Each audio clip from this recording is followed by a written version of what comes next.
Estamos ao vivo. Deixa eu checar aqui. Se está direito. Peraí. Marina, você não sabe que primeiro eu checo aqui para ver se entrou a live, aí eu volto para falar com vocês. Enquanto o pessoal entra aqui. Estamos ao vivo. Ah, ok. Entrou. Peraí que eu não consegui compartilhar ainda, não está entrando aqui. Não entrou? Não, mas é a minha internet aqui. Aqui entrou. Marina e Carol, vou soltar a nossa vinheta. Carol, solta a vinheta, você narra a vinheta para explicar para o pessoal quer saber. Narro, eu já sonho com essa vinheta. Eu narro essa vinheta dormindo agora. Então tá bom. Então eu vou soltar a vinheta. Manda. Enquanto o pessoal entra na sala. Aê!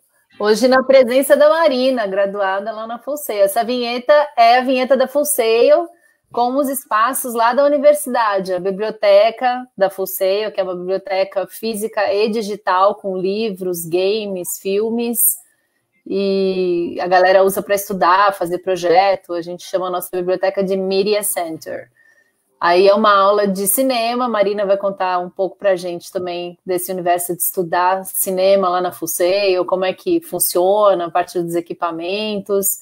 Esse prédio é um prédio onde a galera estuda games, chama Blackmore Game Studios, que é uma homenagem a um dos criadores do Dungeons and Dragons. Ele ajudou a gente a montar os nossos cursos de game na Full Sail.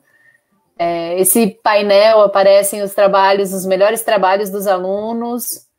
Esse prédio com essa fachada de vidro é o Fishbowl, que é o prédio onde os alunos fazem entertainment business. Tem um lobby super legal, onde a gente guarda os prêmios, a maior parte dos prêmios que os alunos dão para Full Sail, né, que eles ganham e repassam para Full Sail. A Marina já vai ter uma meia dúzia de prêmios aí. Eu quero ver. Com certeza. Eu também acho, Marina. Estamos na torcida. O que não falta é torcida. Aí, ó, mais uma aula de cinema. A última vez que eu encontrei com o Larry Katz, ele estava dando aula aí no posto de gasolina. Muito engraçado, né? O Backlot, com vários pedaços replicados aí dos Estados Unidos, da Europa. E aí o pessoal que estuda música nos estúdios de Recording Arts. Vários artistas famosos já usaram esses estúdios para gravar os seus trabalhos. A Ariana Grande, Cardi B, as mesonas aí que os alunos usam. O nosso Dubbing Stage, que é onde os alunos fazem a parte de sonorização, dublagem. Alunos de arte e design, fazendo os desenhos para poder montar as peças depois digitais, tudo começando na mão, né, para depois ir para o digital. E os live venues, que a Full Sail tem 4, sendo um deles o maior espaço para a arena de jogos eletrônicos dentro de um colegiado nos Estados Unidos, à disposição dos alunos e das empresas parceiras. Isso aí, Marina. Já deu saudade ou ainda não deu? Eu tô com saudade. Olá, boa noite, Carol Olival, diretora da Full Sail University no Brasil. Boa noite, Marina Capretti. Carol, hoje eu que vou apresentar a convidada, porque muito embora ela tenha estado com vocês, ela trabalha comigo, né? Com certeza, então eu que vou apresentar a Marina hoje. Pessoal, a Marina Capretti, ela tá falando de Seattle, nos Estados Unidos. Que horas são aí, Marina? Aqui são 3h04 da tarde. 3h04 da tarde, né? E a Marina é CEO do Super Cinema App, que é a página de crítica filmística do Super Cinema.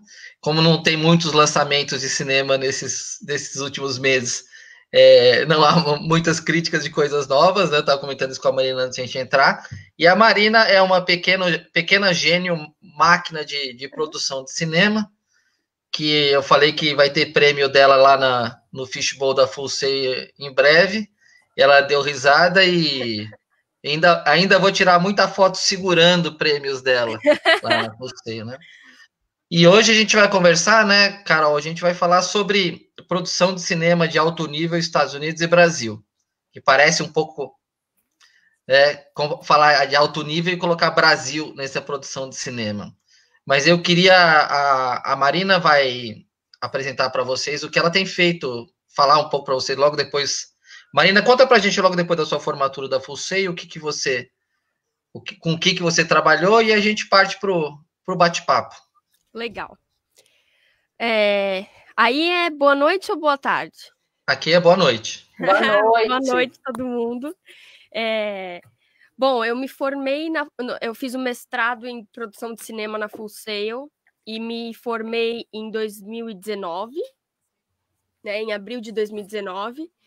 E assim que eu me formei, eu decidi me mudar para Los Angeles, né? Claro, a meca do cinema, né, nos Estados Unidos. E desde que eu me mudei para Los Angeles, eu vinha trabalhando com bastante produções, assim, tanto de pequeno porte como grande porte. Finalmente agora eu posso falar com o que você pode falar, né, agora quais são.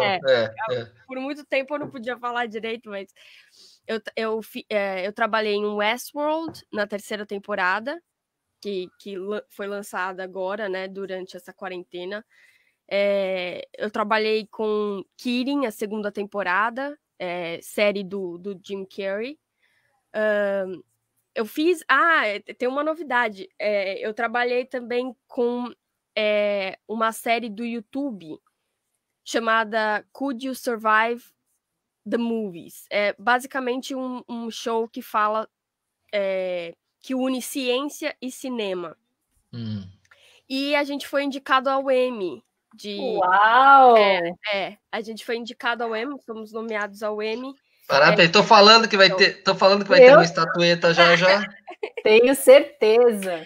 E em junho agora a gente vai ver se a gente ganha ou não, mas foi uma experiência muito legal, assim, a gente foi a primeira equipe a filmar dentro do estúdio do YouTube em Los Angeles, o novo estúdio. Olha só. Foi uma experiência muito bacana. Trabalhei com The Goldbergs, que é uma série aqui nos Estados Unidos que é bem famosa, já vem há muitos anos aí na televisão. E eu tive experiência de analisar como as produções, né, são feitas nos Estados Unidos, grandes produções, né? E o legal também é que eu tive a oportunidade de estar dentro do set e também no escritório. Então, lidando um pouquinho com a papelada, entender um pouquinho mais como que é. Isso de produção é muito importante, essa aproximação com a papelada, né? Com certeza. Na verdade, é onde você fica realmente próximo aos produtores, né? Quem tomam as decisões, as grandes decisões, né, para fazer a série acontecer, ou o filme. Então eu tive a oportunidade de ter esses dois lados, assim, da produção cinematográfica em Hollywood, né, que é basicamente o topo, assim, do cinema mundial, né. Aí isso... depois... desculpe. Não, pode continuar. Não, falar isso em um ano, praticamente. 1 ano e um mês. Foi em 1 ano, né, foi bastante trabalho e tal. E aí depois a gente decidiu, eu e meu marido, de virmos para Seattle, morar em Seattle, mas eu coloquei um planejamento para mim mesma de que eu... Pessoal, a Marina casou nos Estados Unidos em janeiro. Casei. E agora a gente está morando aqui, o que traz também uma coisa muito bacana, porque agora também, a 2 horas daqui, tem Vancouver, né? No Canadá, que é um outro potencial muito grande do cinema. Então, basicamente, a gente está eu estou no meio de 2 locais muito, muito fortes, assim. 2 horas de avião eu estou em Los Angeles, 2 horas de carro eu estou em Vancouver. Então, faz muito... Mas aí em Seattle também tem muito. Grande produção, né? Por exemplo, 50 Tons de Cinza foi gravado tudo aqui, Crepúsculo, né? Grey's Anatomy. Tudo aí no estado de Washington, né? Em Seattle. Então, tá sendo uma experiência muito interessante, assim. Eu acabei de chegar, mas com a ajuda da Full Sail, Eu já fiz bastante contato com o pessoal de Seattle. Eu ia te perguntar isso, Marina, porque eu sei que em LA tem uma comunidade muito forte, porque tem muita gente lá em projeto. Em Seattle, como é que tá a comunidade da Full-Sail, graduados e tal? Então, é muito interessante, porque tem muito o Elbert Pérez, né? Que é. Ele tá aí, é verdade. Ele mora aqui em Seattle. Então, assim, é legal porque a Full-Sail, assim, deu todas as ferramentas que eu precisei para entrar nessas grandes produções, e agora mudei para outra cidade e também a Full-Sail tá por trás disso tudo, sabe? Então, é muito interessante. Eu acho que aqui nos Estados Unidos, assim, cinema realmente pode ser... Porque o pessoal, quando pensa em cinema, pensa em Los Angeles. E, obviamente, eu também tive essa sensação e, claro, me mudei para lá. Mas é legal, tá sendo uma experiência bacana, porque eu peguei a experiência que eu queria em Los Angeles, né? Eu fiz assim, tudo que eu queria entender, eu basicamente entendi. Claro que tem muita coisa ainda para estudar e tudo mais, para ter mais experiência, mas agora eu me sinto capacitada de repente, vir para uma outra cidade e ter de repente, começar algo aqui, ou até mesmo trabalhar, por exemplo, a Adobe aqui. Eu gosto muito da parte de escritório, a parte de papelada, de permissão. Então, e é muito pertinho, assim, de dois grandes centros de cinema, que é Los Angeles e Vancouver. Então, eu tô querendo pegar mais essa área, de repente, de Vancouver, que é uma indústria que eu respeito muito, do Canadá. Carol? É bem estratégico, né? Tem pergunta aqui, né, Edu? Faça as perguntas. E do Nil também, da Stephanie e o do Nil. Tem uma pergunta da Stephanie Ferreira. Uhum. Então, tem uma pergunta da Stephanie Ferreira para você, Marina, que é se você teve muita dificuldade para conseguir emprego quando você chegou. Olha, eu não tive muita dificuldade pelo fato de que eu planejei tudo muito antes. Eu acho que se você, por exemplo, pega suas coisas e vai para Los Angeles, ou vai para algum, né? Não digo só Los Angeles, mas assim, se você entra sem um planejamento, eu acho que é muito fácil se perder. Mas a Full-Sail me deu muita...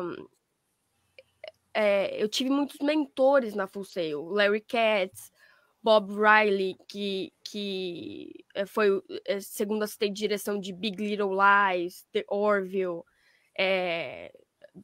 O Rei do Show com o Hugh Jackman. Todas essas pessoas eu encontrei na Full-Sail. E eles me ajudaram. É claro que eu mostrei para eles, eu dei credibilidade, né? Mostrei minha credibilidade a eles. E eles começaram a me ajudar a entender o que eu realmente deveria fazer. Tem muita gente que chega, sai da faculdade e quer se tornar um diretor logo em seguida. E não é assim que acontece. E eu acho que a Full-Sail assim, mostra a realidade da indústria do cinema, de que o cinema não é só a respeito de produtores e diretores e atores. Tem um universo, tem um mundo de pessoas que a gente precisa deles para fazer isso acontecer. Então, é realmente um universo, e eu na Full-Sail eu comecei a entender exatamente. Eu sabia que eu amava cinema, eu fiz rádio e televisão no Brasil, mas o mestrado me ajudou a entender exatamente como que é essa linha de chegada até onde eu queria chegar. E qualquer dúvida que eu tinha, ao invés de ir por mim mesma, eu perguntava para os meus mentores, para entender, ainda mais por ser uma pessoa de fora. Eu, né, tenho um problema com a língua também. Por exemplo, quando eu cheguei no set, por exemplo, o meu primeiro set foi, na verdade, um videoclipe com o The Weeknd, o Travis Scott e a SZA, que era uma homenagem a Game of Thrones. Era um videoclipe. Ah, sim, eu assisti. Sim. Então foi o meu primeiro set. Então eu sabia que eu não podia cometer muito, sabe? Eu não sabia muito bem como agir, e eu tinha a questão da língua, que eu sou fluente em inglês, mas continua sendo a minha segunda língua, né? Não é a minha primeira língua. Então, assim, pegar o rádio, entender, começar a adaptar o seu ouvido, a entender tudo que você aprendeu na faculdade, agora é a vida real, então você precisa fazer o que te pedem, coisas desse tipo. Tudo isso foi uma preparação muito grande pela Full Sail. E quando eu saí da faculdade, eu levei a Full Sail junto comigo, no sentido assim, em relação à mentoria, né? Então, essas pessoas me ajudaram muito.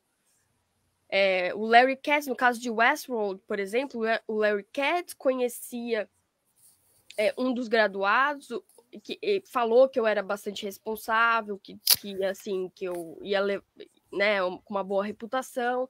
E aí eu comecei a entrar nos sets, e aí você vai conhecendo mais pessoas que te levam para outro set, e assim vai. Mas assim, eu não digo que foi muito difícil encontrar minha primeira oportunidade, mas foi porque eu construí uma boa reputação durante o meu mestrado. Então, acho que até é legal, assim, a Marina está sendo super modesta, né, de contar. Ela foi uma das alunas mais dedicadas que eu já vi. Ela participou de um monte de projeto extra. Todos os meses ela ajudava o pessoal que faz cinema. Cada mês tem uma entrega de um projeto para fazer. Ela foi voluntária em todos os projetos durante o tempo todo que ela estava lá. Então isso é tempo a mais, né, que ela estudou, que ela se dedicou. E aí é óbvio, o Larry Katz, ele é um dos instrutores da Full Sail, e ele tem muito projeto, ele trabalha em muito projeto, ele fez Planeta dos Macacos, fez um monte de coisa, últimos episódios América, fez Piratas do Caribe. Fez nós entrevistamos fez aqui já no cinema, né, então, Marina? Sim. Essa coisa do... Ele é um professor super hands-on, né? Ele é uma pessoa conhecida no mercado, e aí é o poder do networking, né? De você chegar lá batendo na porta, você chegar com uma indicação. Mas ele não indica todo mundo, pelo contrário, ele sabe, eu sei todo mundo que ele indica, porque ele indica o topo do topo, ele não vai se queimar com uma indicação. E a Marina despontou desde o começo. Eu fico na torcida, né? Quando a gente manda a gente para estudar lá, e eu vou recebendo deles, é impressionante, assim, a quantidade de brasileiros que eles acolhem, porque o brasileiro é muito comprometido, é criativo e entrega, mas não é regra, né? Eu acho que é a junção. Eu sempre falo que o melhor aluno, na pior escola, ele vai aprender, porque se ele é bom, ele vai atrás de conhecimento. E o pior aluno na melhor escola não aprende nada, porque se o cara não tiver atitude, ele joga aquilo fora. Não, o aluno faz diferença. Eu vejo isso lá na Unip também, lá na pós-graduação. É o encontro, né, Edu? É o melhor aluno na melhor escola. Putz, daí acontece isso que aconteceu com a Marina, que você pega a pessoa com garra, com gana, dá uma baita estrutura e a pessoa usa aquilo. Então, o que aconteceu com a Marina é muito merecido e é muito legal de ver, daí para cima, né? Agora, uma coisa que é importante falar também é isso de encontrar emprego lá. A questão do visto é extremamente importante, né? Não dá para chegar nos Estados Unidos com o visto de turista e tentar emprego, porque você vai encontrar subemprego e vai se arriscar a ser pego e passar por situações, no mínimo, né? E nunca mais poder pular lá. Então, no caso de quem estuda, depois que você se forma, você ganha o direito de trabalhar de forma remunerada. Tem que fazer tudo corretamente, porque os Estados Unidos é o império da lei, né? Você faz tudo corretamente, você vai e se você for competente, você vai encontrar o caminho legal no sentido de lei, né? O caminho legal, o caminho dentro da lei para você ficar lá. Porque se você começar errado lá, você realmente pode ser até deportado, depois você não acabou. Qualquer sonho que você possa ter nos Estados Unidos, ele acaba ali, né? É muito sério isso. E só tem mais uma pergunta agora, por enquanto, rápido, do Neil, que o Neil, Marina, tá perguntando se esse Could You Survive the Movies é do canal Vsauce 3? É esse mesmo? Ah, tá. Ah, eu não... Bacana, eu não conheço. Acho que a gente pode... até no vídeo do making off, né? Eu apareço assim lá atrás. Tinha que mandar esse vídeo para mim para eu botar ao vivo aqui quando a gente tá conversando, pô. É. A gente vai fazer outras lives, aí a gente faz isso. Acho que a gente podia ir pro nosso tema agora, que é essa história da produção de cinema de alto nível, Estados Unidos e Brasil, né? Porque aqui tem a Marina, que está produzindo cinema de alto nível lá nos Estados Unidos, com Jim Carrey e gente desse nível. E eu aqui, que não estou produzindo filme com Jim Carrey, nem com Tarcísio Meira, mas estou produzindo. Né? Estou produzindo longa-metragem num momento em que ninguém está produzindo no Brasil. A gente lançou nosso segundo longa-metragem, que é o Atração de Risco. Já está em todas as plataformas de pay-per-view e provavelmente vai para o Netflix daqui a uns 3 ou 4 meses. E a gente já ia começar já ir para o set para gravar o nosso terceiro longa-metragem, que é de ficção científica, que tá muito interessante. A gente parou por causa do vírus. Marina, vamos falar um pouco do mercado americano. Uhum. O que com essa história do vírus aí, que as salas de cinema são lugares onde as pessoas sentam próximas, né? Uhum. E pode até haver um distanciamento. Na Alemanha já estão fazendo isso com teatros, pulando 1,5 metro de distância de uma cadeira para outra. Então, uma sala de teatro que cabia 600 pessoas, agora está cabendo 120 pessoas, né? Então, o cinema para as grandes salas de cinema, né? Isso inclui alguns formatos que a gente não tem na televisão, né? Que eles criaram aí de 15 anos para cá os formatos 3D, o formato Ultra XD, aqueles formatos 70 milímetros, IMAX, né? Uhum. Isso acho que vai demorar um pouquinho para o público voltar a se arriscar aí numa sala de cinema, né? Sim. Então, você acha que daí eles vão pular para os streamings e para os pay-per-view? O que você acha?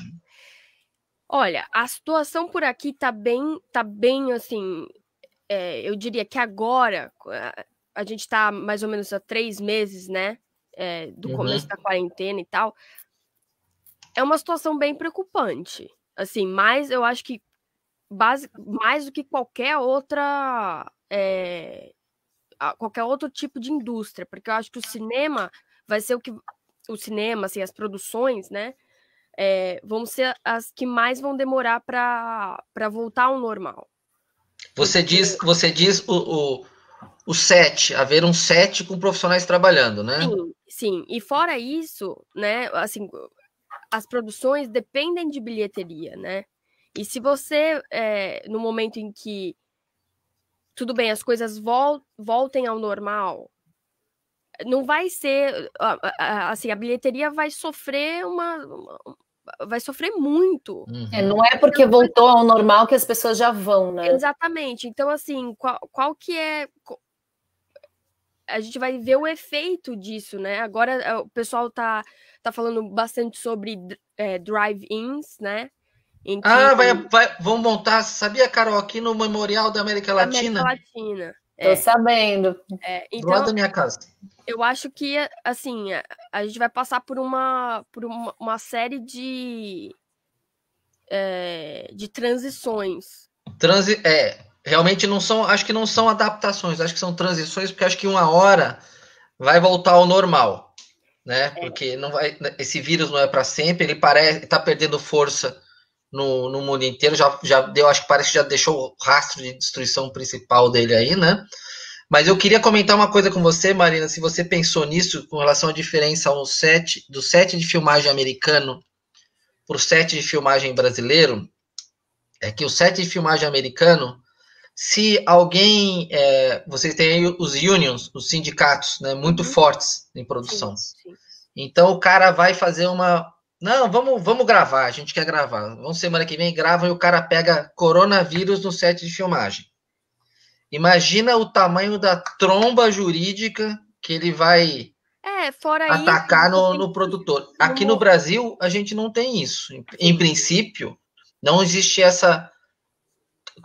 quase que 90% das pessoas no set de filmagem estão lá trabalhando, não são CLT, são MEI, são pessoas jurídicas de micro porte, né? E então aqui no Brasil eu nem vejo comentário desse risco, do risco jurídico de se gravar, né? As empresas estabelecidas aí que têm funcionários de CLT, elas já estão com esse risco jurídico comendo solto, porque aumentou em 80% o número de ações trabalhistas durante o coronavírus, de gente que falou fui exposto ao coronavírus. Sim. Né? Ou peguei coronavírus. Ultimamente eu venho vendo bastante que eles estão começando, a indústria está começando também a mudar o tipo de contrato. Então, você basicamente assina sabendo que, de alguma forma, você pode estar exposto ao vírus. Olha. Marina, você podia mandar um modelo desse contrato para eu ter aqui, né? De arquivos, eu posso, por favor. Claro que, assim, o momento agora não é o correto para se fazer nenhuma produção. Uhum.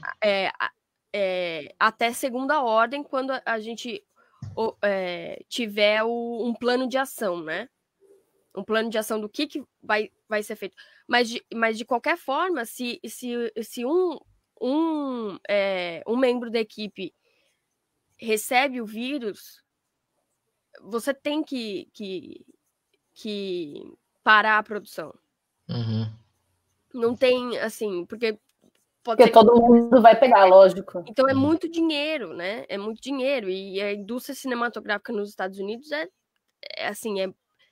muito forte, né? Então um dia um dia perdido, assim, 2 horas perdidas são muito... Centenas de milhares de dólares numa grande produção, É muito dinheiro para o estúdio. Uhum. Então, por isso que agora, nesse momento, até um colega de trabalho, assim, meu, disse que a gente está vivendo basicamente uma zona nuclear. Assim, parece que não tem nada sendo produzido nesse momento. Assim, porque realmente é basicamente impossível. E pessoas que tentam, de alguma forma, começar alguma produção são basicamente linchadas, com razão, porque não é o momento de fazer isso. A gente tem que pensar na saúde dessas pessoas que vão estar envolvidas com né? Eu acho, Marina, que aí essas coisas são levadas muito mais a sério que aqui. E aqui, pelo bom ou pelo mal, isso pode contar a favor da gente aqui no Brasil. Uhum. Porque a gente pode produzir aqui e suprir para vocês. Sim. Né? A gente pode... Claro que no Brasil tem vários tipos de produção que são feitas nos Estados Unidos que não existe profissional nenhum no Brasil que é capaz de fazer aquilo. Uhum. Né? Essas mega produções não adiantam. Não é nem a questão do dinheiro. É a questão do conhecimento para fazer essas mega produções. Mas produções de médio e pequeno porte, eu acho que o Brasil vai ter uns 6 meses para exportar o serviço de produção disso para fora, porque eu acho que aqui a gente vai começar antes de vocês. A gente vai ser provavelmente ser um pouco mais bold aqui. Bold, assim, ousados / irresponsáveis, né? É um pouco da mistura dos dois. Não sei se é bom, não sei se é ruim, mas é o que eu acho que vai acontecer. Você está falando porque se a gente parar para pensar, a gente não vive sem entretenimento. Uhum. Né? Entretenimento é o que mantém muitas vezes a gente sã, né? Como pessoas, como indivíduos e tal. Então, nessa quarentena, as pessoas estão consumindo muito conteúdo. E E muitas pessoas estão começando a chegar no conteúdo brasileiro, porque assistiram tanta coisa e querem alguma coisa diferente. Então, eu acho que foi na semana passada que... Marina, eu acho, só uma coisa, acho que a Carol precisa ir e a gente continua. Tá Queria bom. Ficar, que a Marina é meu baby. Mas ela é nosso baby, é nosso baby aqui no Super Cinema também. Ela é baby de vocês antes, né? Marina, adorei te ver. Desculpa que eu vou ter que sair, mas tem um webinar para dar. Adorei te ver. Tô super feliz de ver como as coisas estão se saindo para você. Orgulhosa de ver tua produção. Já tenho outro convite para te fazer, para um painel de graduados. Vou te mandar o convite. Tá bom. Muito obrigada. O Edu vai continuar aqui a live pra gente. Obrigada, Edu. Tchau, Carol. Até amanhã. Amanhã estamos aqui de volta. Tchau, tchau. Adorei te ver, Marina. Tchau, tchau. Se cuida. Carol, adoro. Beijo. Eu amo você. Tô na torcida aqui. Muita rasgação de seda. Chega. Não, é verdade. Tchau, tchau. Beijo. Tchau. Marina. Então, eu tava pensando sobre isso, o fato do quanto o entretenimento, né, tá sendo... Sempre foi muito importante. A gente muitas vezes... Como que seria a nossa vida sem cinema? Todo mundo, de alguma forma, é influenciado pelo cinema, né? Mesmo pessoas que não gostam muito de parar e assistir um filme, assim, sempre tem uma história relacionada a cinema, a uma série de TV. Inclusive, Marina, daqui eu não sei como é que a gente vai fazer, porque lá na Unip a gente está fazendo as aulas online e eu não quero dar o meu módulo de aulas, que eu tenho um módulo de 3 aulas que chama Mestres do Cinema, né? Que é dividido cinema de 1900 até 1929, 1930 a 1960, 2020. Está falando desse negócio da importância do cinema, e na última aula de Mestres do Cinema, eu falo do Saturday Night Fever, do filme do John Travolta. Se eu não me engano, 1977, né? Ele é de 77. É de anos 70. Ele é de 77. Quem era daquela época e não assistiu o filme, de toda forma se vestiu como John Travolta, foi em baile e dançou igual, então uma influência total na vida das pessoas, mesmo para quem não foi ao cinema assistir o filme, né? Até mesmo a questão do turismo, né? Muitas pessoas vão em busca de conhecer lugares que viu nos filmes e tudo mais. Então, eu acho que, assim, nessa quarentena, as pessoas estão tendo uma visão um pouquinho diferente sobre os conteúdos, né? Assim, que eu acho que quando você assiste uma série de TV, você meio que pega aqueles personagens e traz para sua vida, né? De alguma forma, assim. Você quer saber o que vai acontecer, te tira um pouco de uma realidade que agora, né, o mundo inteiro está passando por uma fase muito complicada. Mas esse é o filme perfeito, né? O filme que consegue te sugar para dentro da realidade dele é o filme perfeito, com né? Com certeza. E eu tive, na semana passada, um primo do meu marido chegou para mim e falou assim, você conhece aquela série 3%? E é uma série brasileira, né? E que foi feita há muito tempo, assim... Já é um pouquinho até meio antiga, não acabou de estrear, mas você vê que o pessoal está começando também a ir para outros tipos de formatos, e é uma série, mas é uma série brasileira, e chegando no público americano, então... Agora, você vê, Marina, é uma série, 3% é uma série, se não me engano, da Globo Filmes, né? Não, começou em Netflix. Mas acho que a primeira venda foi Globo Filmes, os primeiros episódios do 3%. Tem alguma coisa com a Globo, mas se você vê, é ficção científica, né? Sim. Que é o cinema comercial, que é isso que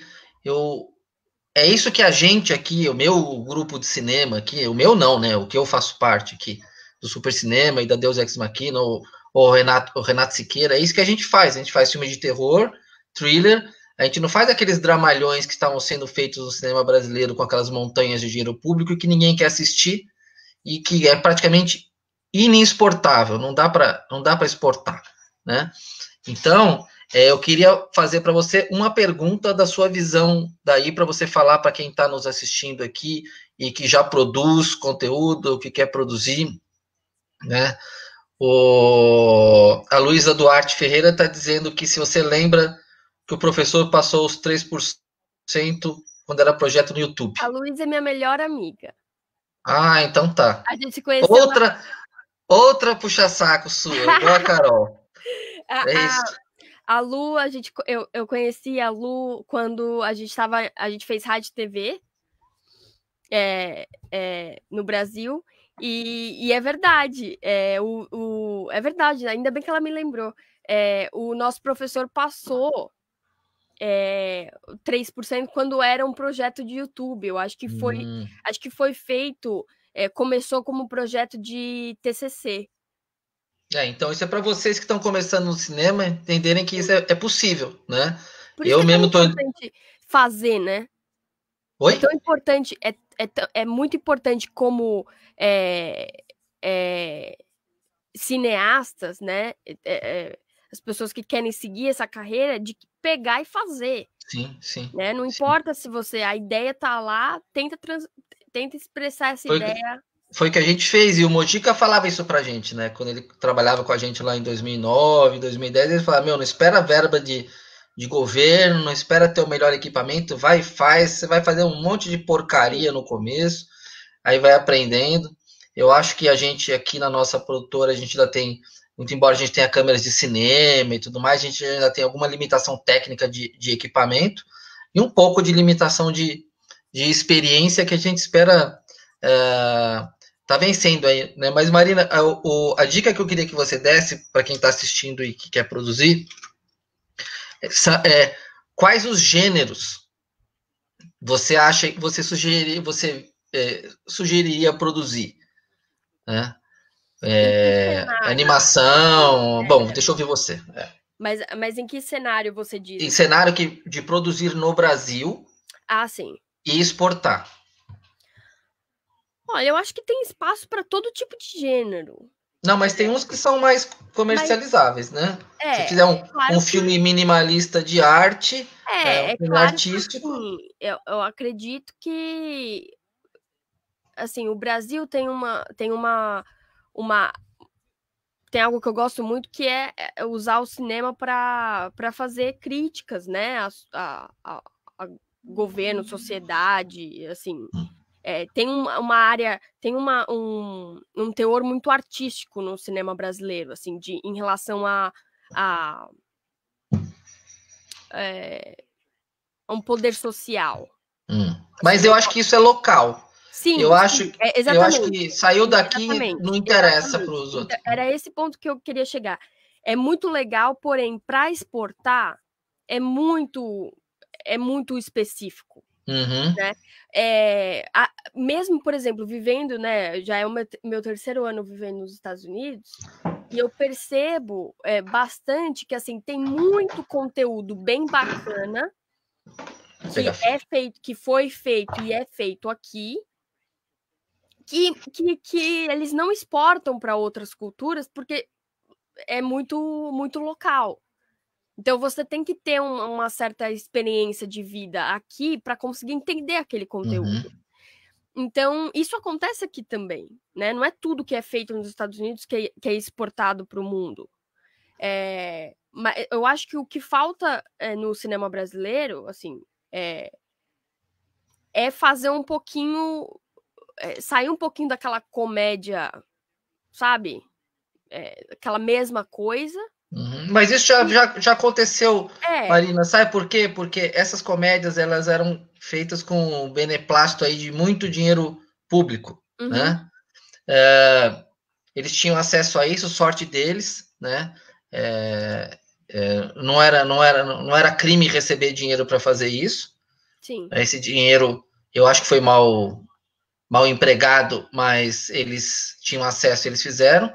Só que agora parou, Marina. Esse pessoal não está produzindo mais. Sim. Né?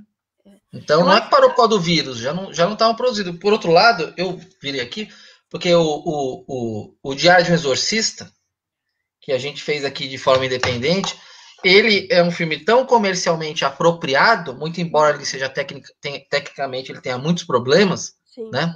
Como o filme independente ao cubo que ele era, né? Né? Porque ele ainda existe. Só que ele ficou no Netflix mundial em 86 países, Sim. né?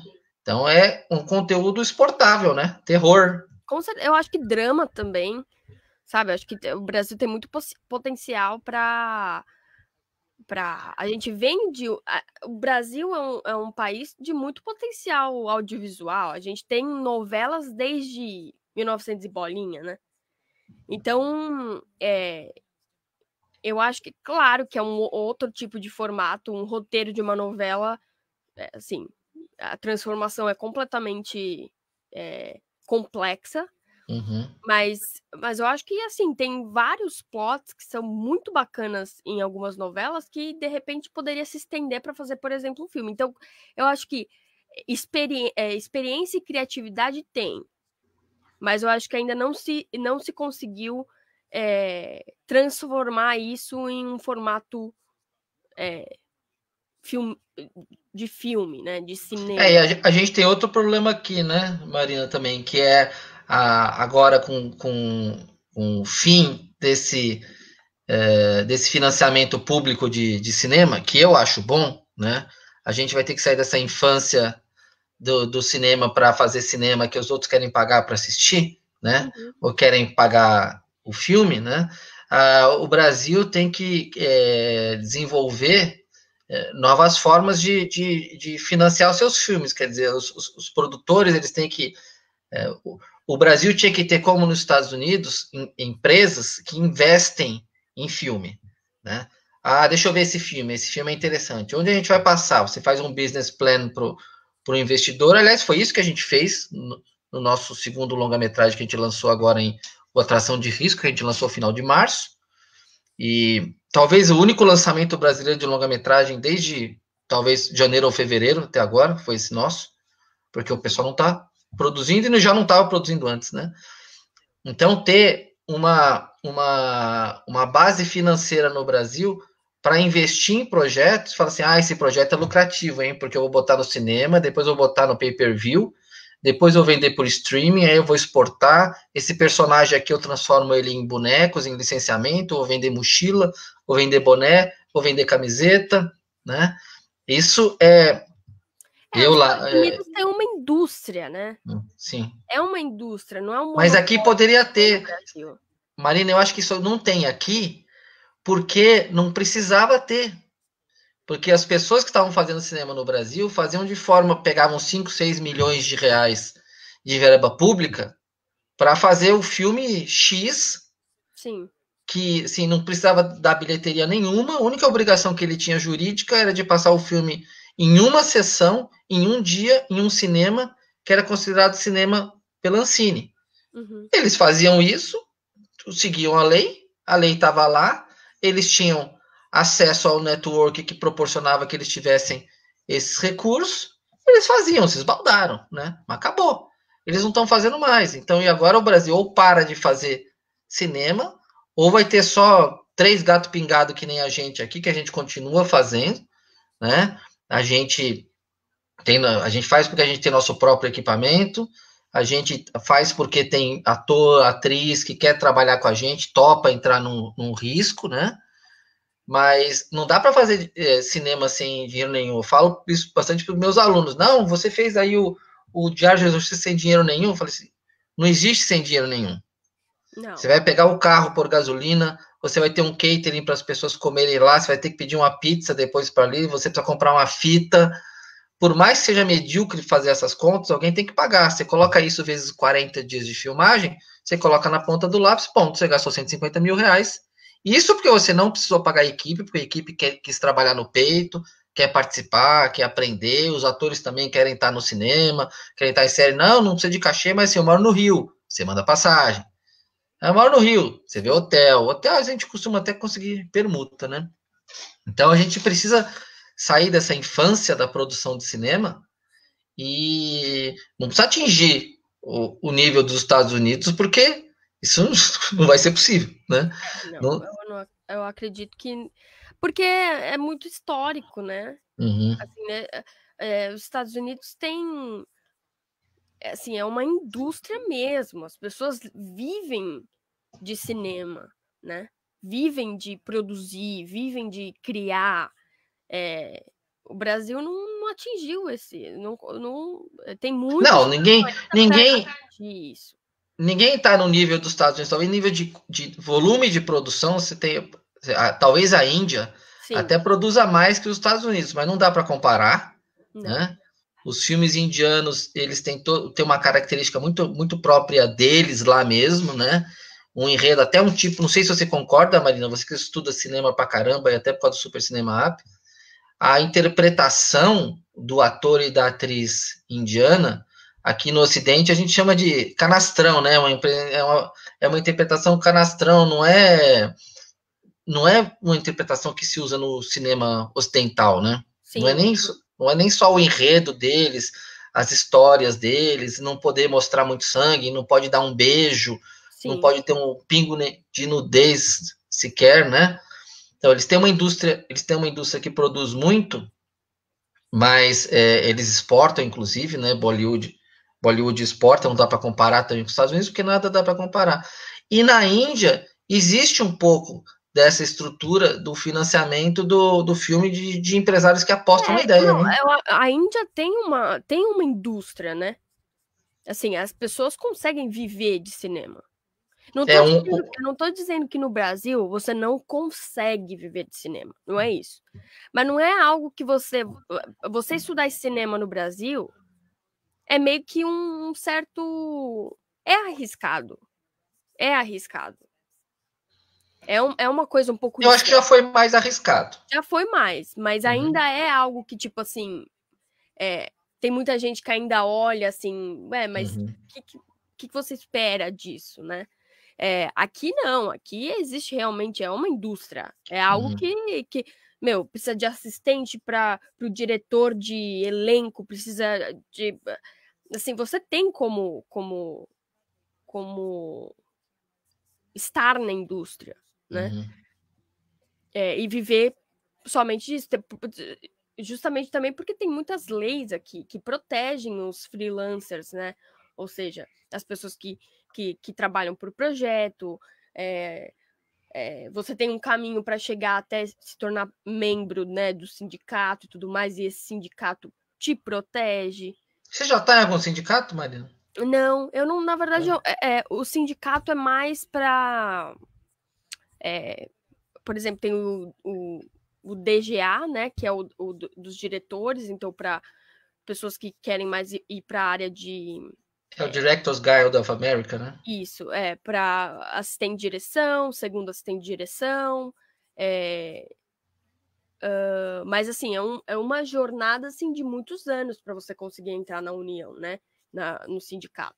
E como eu tenho mais... eu gosto mais de trabalhar na parte mais burocrática da produção, não tem muita necessidade de eu procurar um sindicato, por exemplo.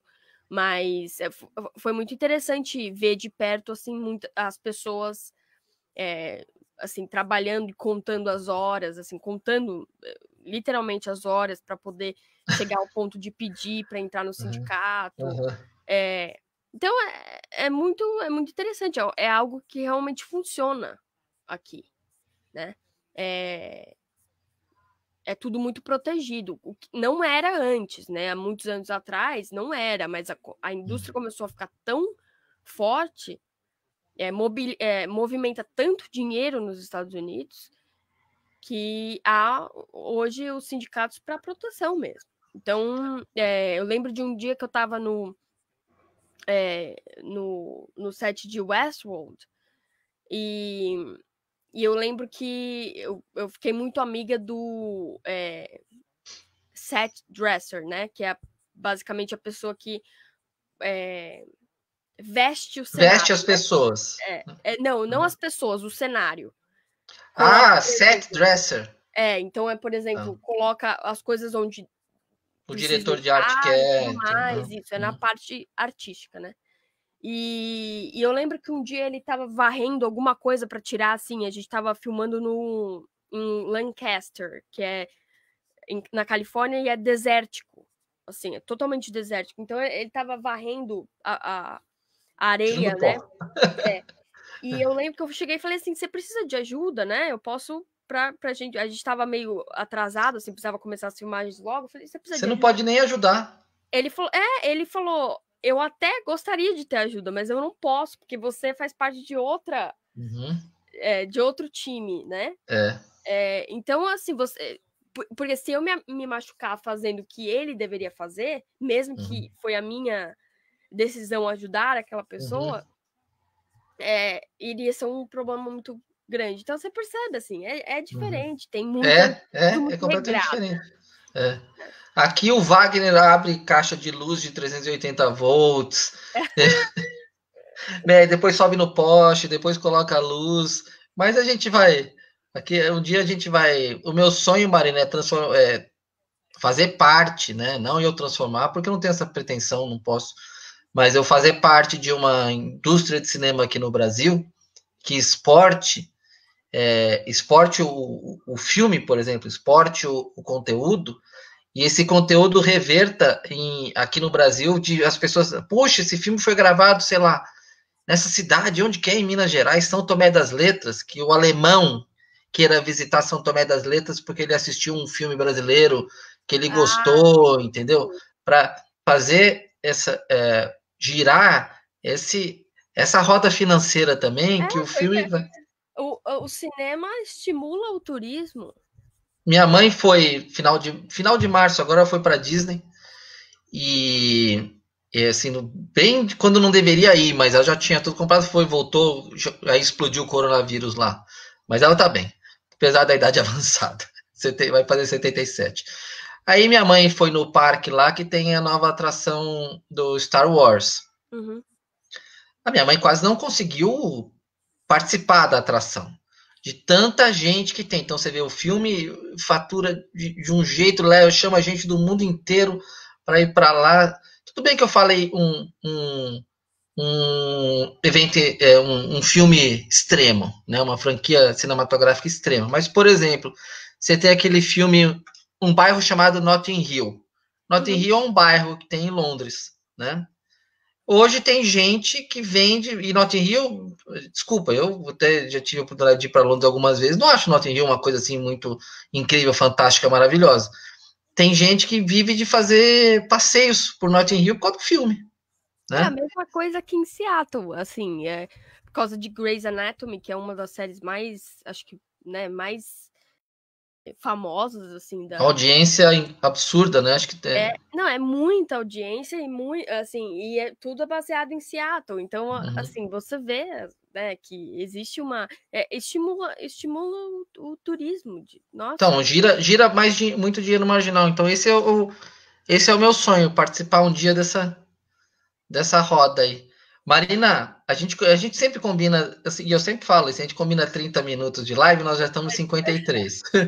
Vamos marcar uma outra hora para a gente papear aí também? Vamos, com certeza. Ver como é que você tá aí, a gente entra, fala, abre as perguntas aqui. Eu tenho um monte de pergunta que chegou pelo WhatsApp, pelos 2 WhatsApps do Super Cinema. Eu já falei para fazer a pergunta nos comentários para todo mundo ver. E não vou soltar as perguntas agora não, porque já tomei muito do seu tempo.